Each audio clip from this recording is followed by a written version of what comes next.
Assalamualaikum warahmatullahi wabarakatuh. Halo pemirsa, pembaca setia Sumik.co dimanapun Anda berada. Bersama saya Mia Utari dalam acara podcast Sumik.co bertema Uji Coba Implementasi Perpol nomor 2 tahun 2023 bersama BPJS Kesehatan KC Palembang.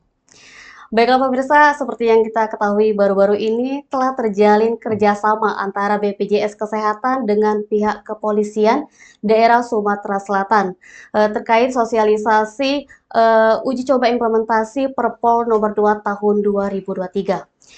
Hari ini kita akan mendengarkan penjelasan secara detail terkait pelaksanaan Perpol nomor 2 tahun 2023 bersama BPJS Kesehatan KC Palembang. Nah, sekarang saya sudah bersama dengan dua narasumber kita dari BPJS KC Palembang dengan Bapak Dede Hidayat, Hidayat ya Pak ya, selaku Kepala Kepesertaan BPJS Kesehatan KC Palembang. Halo Pak Dede, apa kabar Pak? Baik, Alhamdulillah. Alhamdulillah. Dan di sampingnya lagi ada Bapak Hendra Kurniawan SEMMAK selaku Kepala SDM Umum dan Komunikasi BPJS Kesehatan KC Palembang. Halo Pak Hendra, Ya, apa kabar halo, Pak? Alhamdulillah baik ya Pak ya. Baiklah Pak, langsung saja kita menanyakan nih sebagai masyarakat awam mengenai uji coba implementasi Perpol nomor 2 tahun 2023 ini seperti apa sih bersama BPJS? Baik, makasih Mbak atas pertanyaannya. Jadi terkait dengan pelaksanaan Perpol 2 tahun 2023 ini kan yang pertama mungkin ditanyakan apa hubungannya dengan BPJS Kesehatan gitu ya, mungkin ya.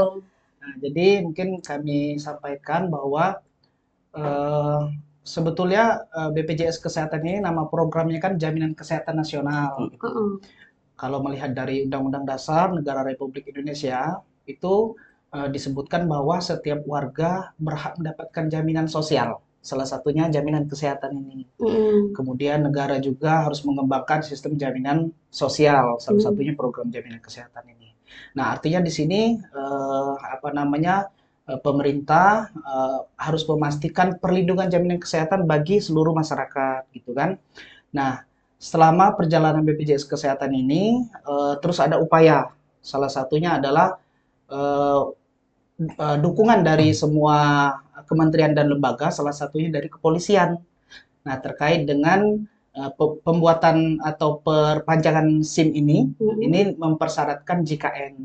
Karena sesuai dengan PP nomor 86 tahun 2013 ya, di situ disebutkan bahwa dari kepolisian itu melakukan penyempurnaan regulasi terkait dengan pengurusan SIM ini. Nah, jadi maka muncullah Perpol 2 tahun 2023 ini, perubahan dari Perpol sebelumnya ya, Perpol 5 tahun 2021 tentang penerbitan dan penandaan SIM. Jadi kalau sekarang memang masa uji coba gitu. Jadi kalau masyarakat yang mau mengurus SIM itu nanti mempersyaratkan memperlihatkan kartu JKN aktif. Itu. Untuk di Sumsel sendiri itu sudah mulai kapan diberlakukan itu, Pak? Kalau saat ini memang masih masa uji coba. Jadi uji coba ini diberlakukan di 7 provinsi, salah satunya di Sumsel. Jadi di 17 kabupaten kota di Sumsel ini sudah diberlakukan per 1 Juli ya. Per 1 Juli 2024 ini. Gitu. Jadi tapi memang masih sifatnya edukasi gitu. Sosialisasi kepada peserta. Sampai dengan bulan September nanti baru dievaluasi. Gitu. Bagaimana Pak, misalkan masyarakat yang tidak memiliki kartu BPJS atau BPJS-nya tidak aktif, itu bagaimana? Baik, untuk masyarakat yang belum memiliki pesertaan program JKN ataupun yang program JKN-nya dengan status tidak aktif, mungkin karena dia menunggak iuran ataupun sudah beralih segmen, misalnya dia keluar dari perusahaan misalnya, ini dapat melakukan pendaftaran untuk yang belum tadi, bisa pendaftaran di kanal-kanal online kita. Salah satunya layanan administrasi lewat WhatsApp, kita sebutnya Pandawa. Itu di nomor 0811 8165 165. Nah, jadi masyarakat cukup menyiapkan KK dan bagian depan buku tabungan. Jadi sangat sangat mudah sekali untuk melakukan pendaftaran dan bisa di rumah di mana saja untuk melakukannya.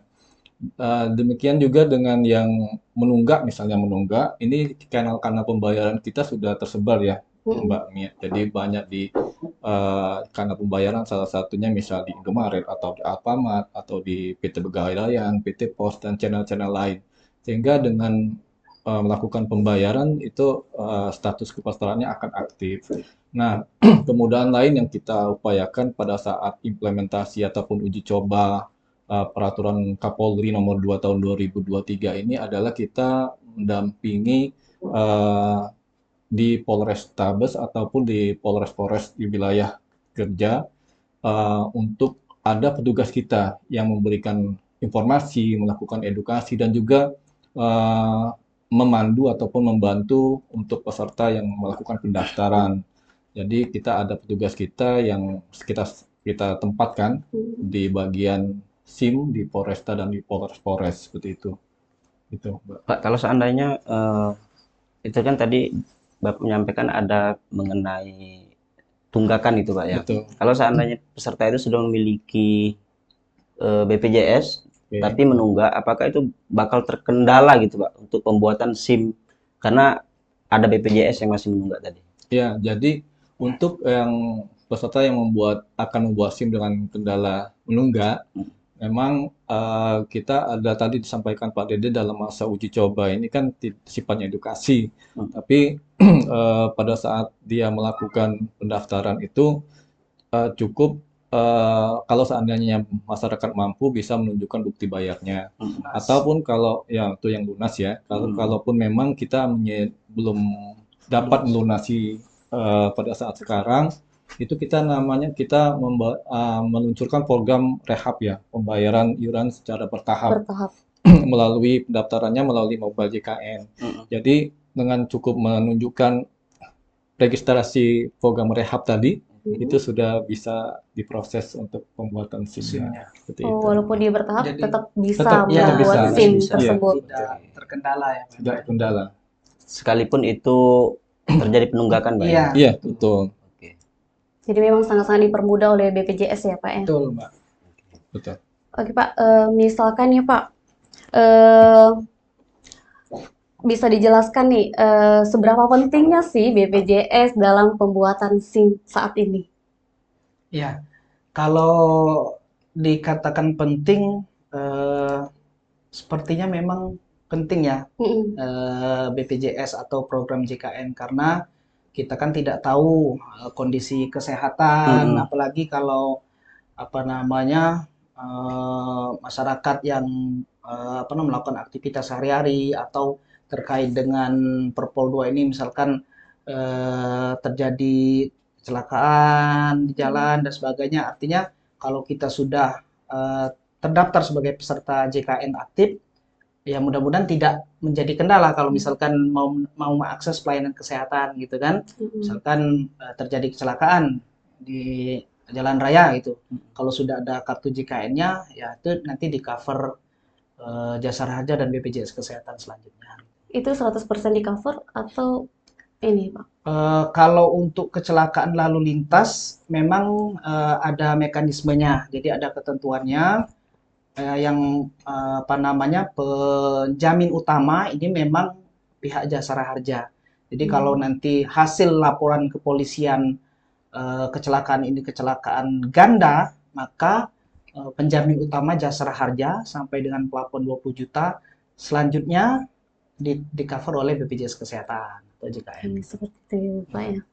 Oke, Pak, untuk pelayanan pembuatan pengaktifan BIP ini SIM tadi Pak ya, itu apakah mungkin sama seperti kayak SIM keliling gitu kan Pak, menyediakan tempat beberapa lokasi tempat pelayanan SIM keliling, apakah akan berlaku juga untuk BPJS nanti Pak? Ya, kalau untuk pelayanan BPJS nanti ke depannya mungkin lebih simpel ya Pak Indra ya. Nanti ada pengecekan melalui aplikasi. Oh. Jadi kalau sekarang yang disampaikan Pak Indra tadi kan pendampingan sama masa uji coba ada pihak BPJS Kesehatan di masing-masing Polresta atau Polres di kabupaten kota.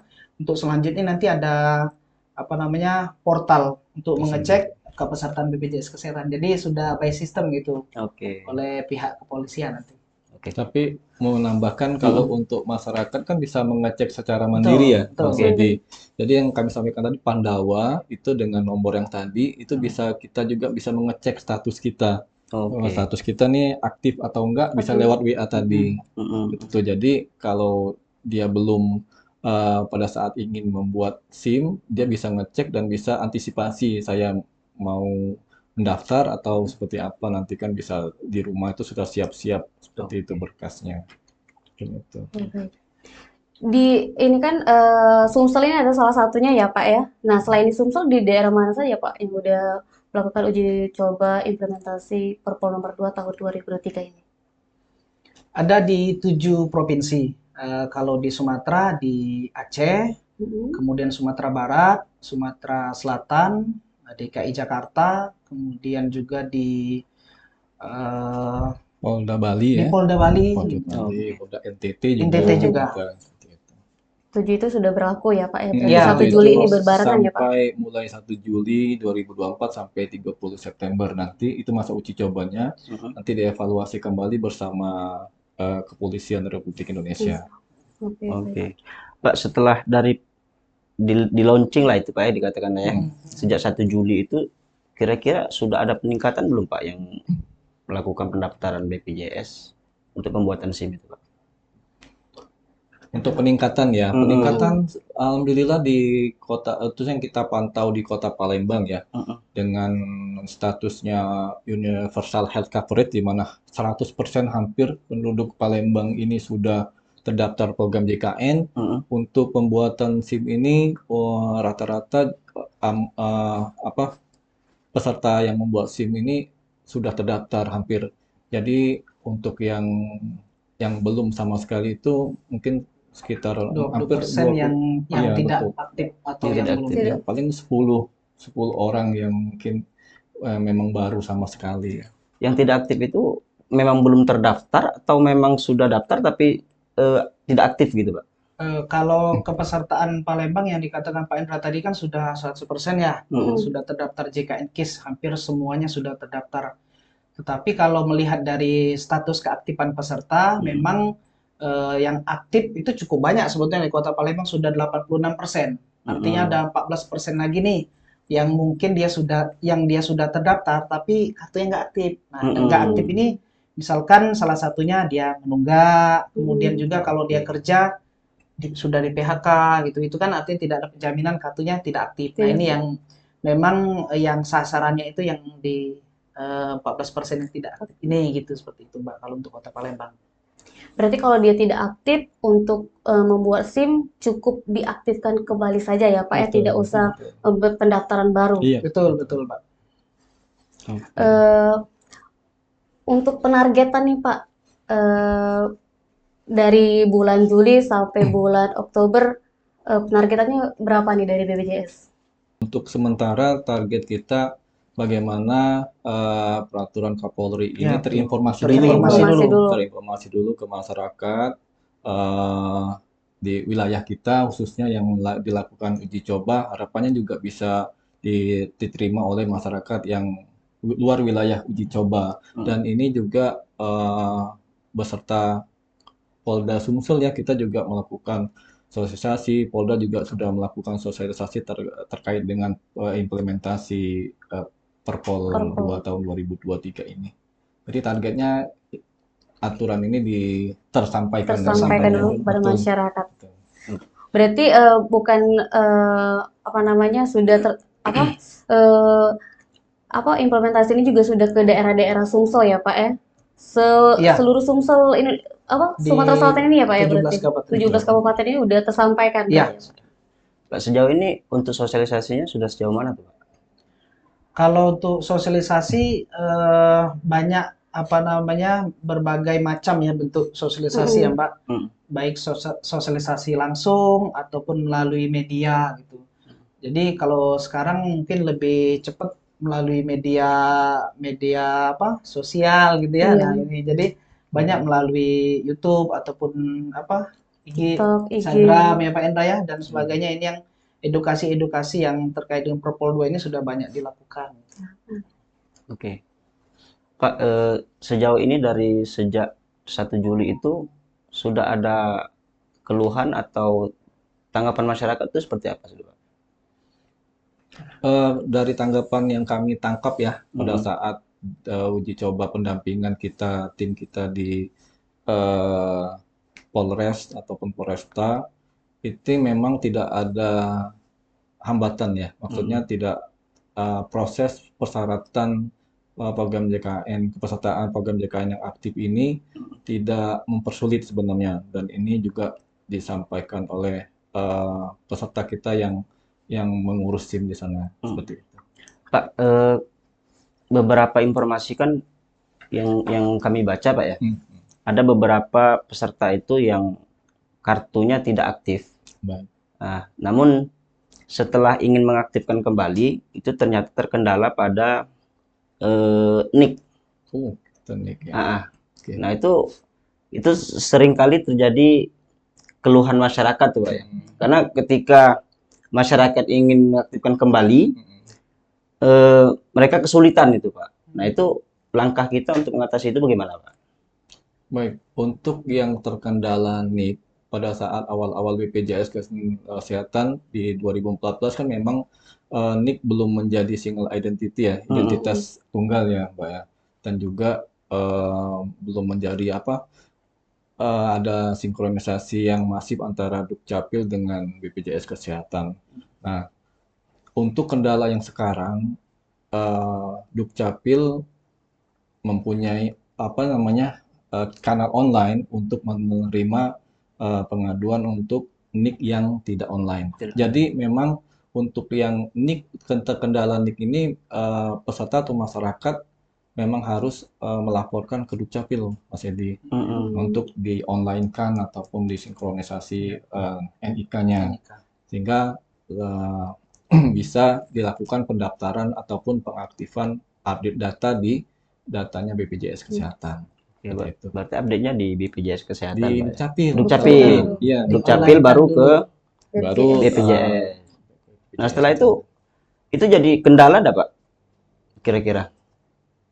Setelah pembuatan itu kan tidak aktif tuh. Setelah beberapa kali uji coba, ternyata masih belum aktif dan mereka ini mau tidak mau harus bikin SIM misal. Mau tidak mau kan? Tapi terkendala karena NIK tadi, bagaimana tuh, Pak? Kalau untuk NIK ini memang di JKN ini identitas ini ya, identitas peserta. Jadi identitas yang sah yang diakui sebagai peserta JKN ini adalah NIK gitu. Jadi NIK ini kan identitas kependudukan ya. Jadi kalau misalkan identitas kependudukannya belum online, belum tersinkronisasi ke Dukcapil Pusat, artinya masih trouble nih gitu. Jadi mungkin untuk selain ngurus BPJS, ngurus yang lain juga mungkin terkendala juga ya Pak Endra ya. di perbankan, mungkin di SIM Di juga di SIM gitu ya. online. Jadi harus memang diperbaiki dulu. Kalau setahu kami ya bisa melalui menghubungi call center tadi Dukcapil atau bisa langsung ke Dukcapil terdekat gitu. Biasanya cepat sekarang lebih mudah gitu untuk pengurusan itu. Kalau memang sudah tersinkronisasi di BPJS Kesehatan langsung terbaca, langsung diupdate saat itu juga. Oke. Sebenarnya apa sih Pak manfaat ketika masyarakat ingin membuat SIM, terus harus memiliki BPJS itu manfaat untuk masyarakat apa itu Pak? Ya itu tadi Pak yang kita sampaikan bahwa untuk memastikan masyarakat kita itu memiliki jaminan kesehatan. Artinya kalau misalkan sakit sudah ada jaminannya, sudah ada perlindungan jaminan sosialnya gitu. Salah satunya kesehatan ini. Tujuannya itu kalau untuk JKN di persyaratan pembuatan SIM ini. Ya, untuk kita sebagai peserta program JKN pun tidak mengharapkan kita sakit ya. Amit-amit ya Pak ya. Kita nanti ya mohon maaf terjadi kecelakaan di jalan. Tapi seandainya terjadi pun kita memiliki rasa aman, jaminan rasa aman seandainya kita atau keluarga kita dirawat dan memerlukan biaya yang besar. Mm-mm. Tentunya penjamin pertama yang berperan, jasara harja yang disampaikan Pak Dede tadi, apabila kecelakaan tunggal dilengkapi dengan laporan kepolisian, itu tidak dijamin oleh jasara harja, ini akan sepenuhnya dijamin oleh JKN. Tapi kalaupun kecelakaan ganda dan ini dijamin oleh jasara harja sesuai plafon, tetapi ternyata biaya perawatannya lebih besar dari 20 juta, Mm-mm. selebihnya akan ditanggung oleh JKN. Oh Seperti gitu, itu. Iya. selisih biayanya Selisihnya gitu ya tetap Pak. akan ditanggung oleh JKN. Setelah SIM ini mungkin nggak Pak BPJS ini menjadi syarat untuk pembuatan administrasi yang lain Yang seperti lain. KTP atau yang lain gitu Pak? Begini, jadi balik lagi kita di 2022 ya. Jadi dengan dikeluarkannya instruksi Presiden nomor 1 tahun 2022 tentang optimalisasi program jaminan kesehatan, di mana Presiden menginstruksikan ke 30 lembaga, kementerian dan lembaga, salah satunya kepolisian tadi dengan menerbitkan Perpol 2 tahun 2023. Eh, bisa saja ada kemungkinan besar ya, misalnya dalam pengurusan administrasi lain yang disampaikan tadi, seperti yang sudah berjalan yang lebih awal, misal dalam Kementerian ATR, ini kan sudah menjadi persyaratan pada saat untuk pembeli tanah, untuk kepesertaan JKN aktif itu sudah lebih awal implementasi ini. Sekarang Kepolisian Republik Indonesia yang melakukan optimalisasi program JKN dengan mengeluarkan regulasi yang baru ini. Seperti itu.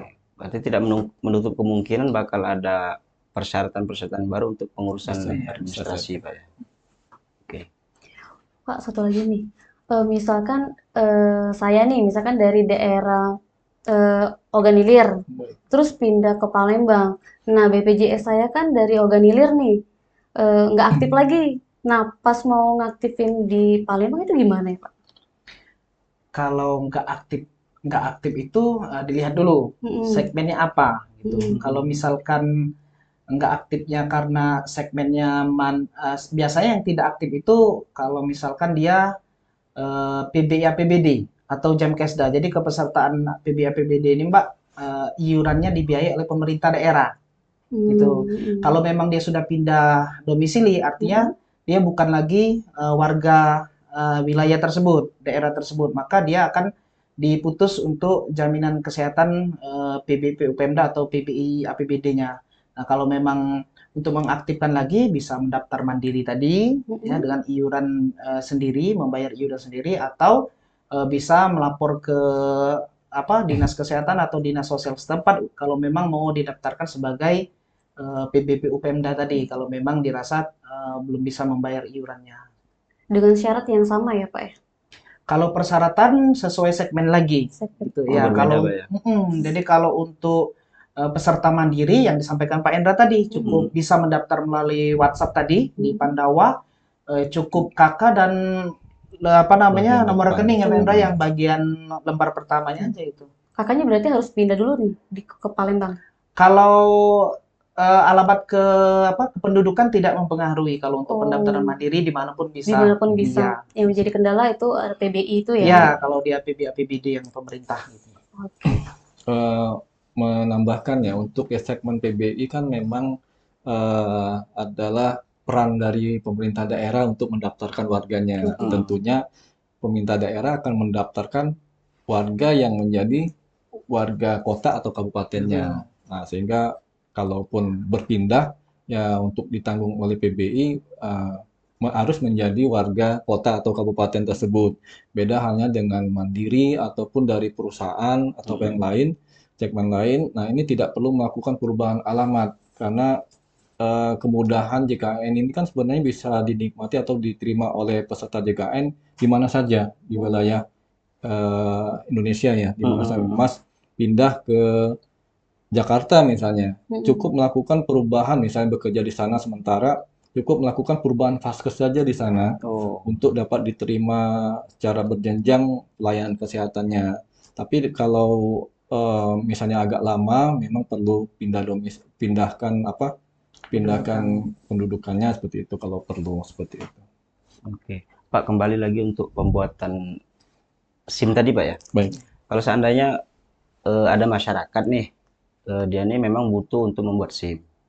Memang untuk BPJS dia belum ada, tetapi kalau untuk mandiri, katakanlah maaf tadi, tidak sanggup itu Nggak Pak sanggup ya. bayar sendiri ya. Nah, Oke.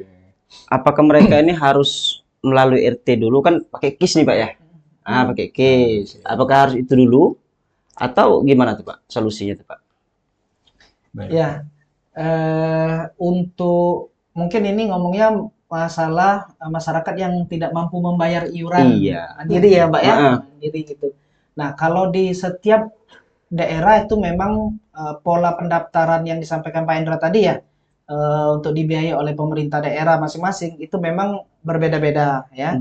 Tetapi apa namanya, ada satu tempat misalkan di Kota Palembang misalkan itu untuk pendaftaran sebagai peserta PBPU Pemda atau PB APBD tadi itu melalui dinas sosial. Oke. Nah, itu di dinas sosial pelayanannya ada di Mall Pelayanan Publik di Jakabaring. Maksudnya mereka harus ke sana Pak ya?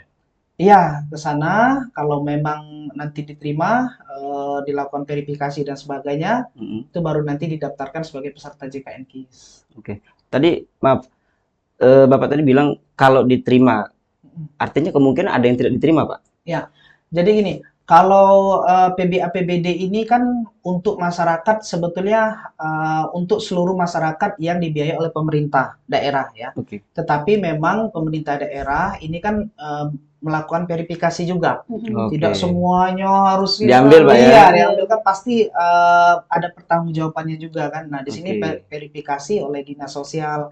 Jadi yang mungkin yang prioritas gitu kan banyak Mbak yang prioritas misalkan memang layak dan sebagainya, mungkin itulah salah satu syaratnya.